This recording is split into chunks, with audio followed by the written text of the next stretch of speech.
Friends, these are the important question which are generally asked in competitive exams. So we are going to start these question. वयस्क व्यक्तियों में अस्थियों की संख्या कितनी होती है?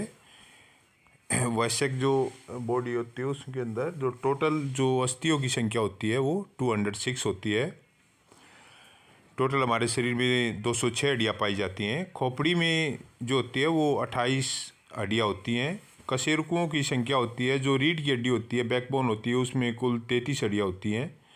पसलियों की संख्या 24 होती है। गर्दन में जो कशेरुकियाँ होती हैं, गर्दन के अंदर कुछ 7 हड्डियाँ होती हैं। जो श्वसन गति होती है, एक वयस्क व्यक्ति जो होता है वो 1 मिनट में 16 बार सांस लेता है। हृदय की जो गति होती है, हमारा जो हार्ट होता है वो 1 मिनट में 72 बार जो है वो धड़कता है, उसकी जो धड़कन होती है।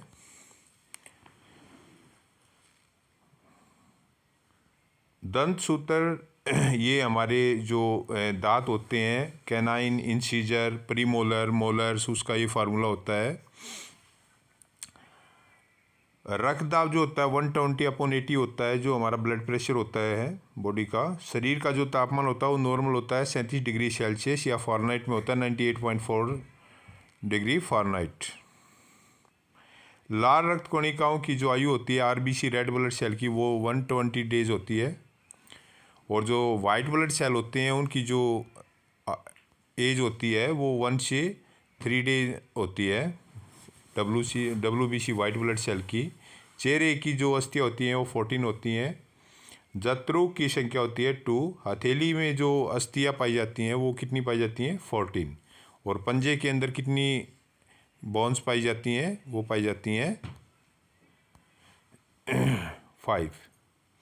हृदय की दो धड़कनों के बीच में कितना टाइम का गैप होता है? 0.8 सेकेंड का। एक श्वास में खींची वायु कितनी होती है? लगभग 500 mm। सुनने की क्षमता होती है 20 से 120 डेसिबल के बीच में। दूध के दांतों की संख्या कितनी होती है? 20। अकल दाढ़ निकलने की आयु होती है 17 से 25। शरीर में एमिनो अम्लों की संख्या होती है 22। शरीर में तत्वों की संख्या कितनी होती है? 24। शरीर में रक्त कितना ब्लड पाया जाता है हमारी बॉडी में? 5 से 6 लीटर। शरीर के भार का 7%। Friend, these are the important question which are generally again and again in the competitive exams. शरीर में पानी की मात्रा होती है 70%। हमारे रक्त का जो pH होता है, हाइड्रोजन पोटेंशियल, वो 7.4 होता है। हमारी बॉडी 7.4 pH पर काम करती है। हार्ट का जो भार होता है वो लगभग 300 ग्राम होता है, और महिलाओं में ये 250 ग्राम पाया जाता है।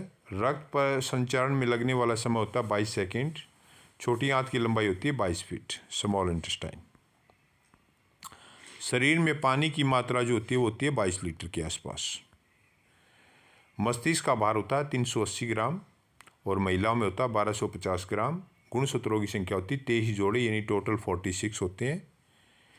जीन्स की संख्या होती है 97 अरब। छोटी आंत की लंबाई होती है 6.25 मीटर। यकृत का भार होता है 1.4 से 1.8 किलोग्राम। यकृत का भार महिलाओं में होता है 1.2 से 1.4 किलोग्राम। सबसे बड़ी ग्रंथि होती है यकृत। लीवर जो होती है वो सबसे बड़ी ग्रंथि होती है हमारी बॉडी में। सबसे कम पुनरुत्भवन की क्षमता होती है मस्तिष्क में, और सबसे ज़्यादा होती है यकृत में। पुनरुत्भवन मतलब दोबारा उसको बनने का। अगर नर्व साल एक बार, नर्व जो कोशिकाएं होती हैं एक बार वो खत्म हो जाती हैं, दोबारा नहीं बनती।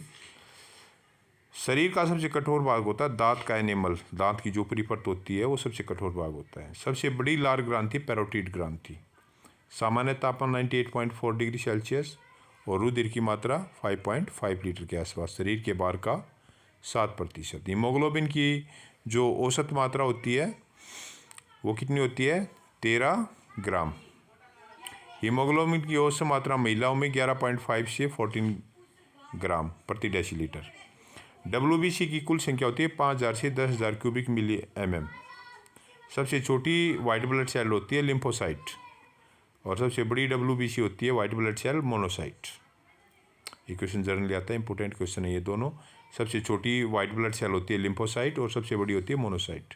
आरबीसी का जीवन काल कितना होता है? 120 डेज। और WBC का 2 से 5 डेज। रुधिर का थक्का बनने में समय लगता है 3 से 6 मिनट का। सर्वग्राही जो होता है, सर्वग्राही मतलब जो सभी का ब्लड जो होता है वो ले सकता है, वो AB ग्रुप होता है। और यूनिवर्सल डोनर जो सभी को ब्लड दे सकता है वो O ग्रुप होता है। सामान्य रुधिर दाब 120/80 होता है। सामान्य नब्ज गति जन्म के समय 140 होती है और सामान्य नब्ज गति जो है 1 वर्ष की उम्र में 120 बार प्रति मिनट होती है। So friends, these are the important questions of science which are generally asked in competitive exams like SSC, UPSC, teachers exams and all other state level exams. So channel को सब्सक्राइब कीजिए। Thank you very much.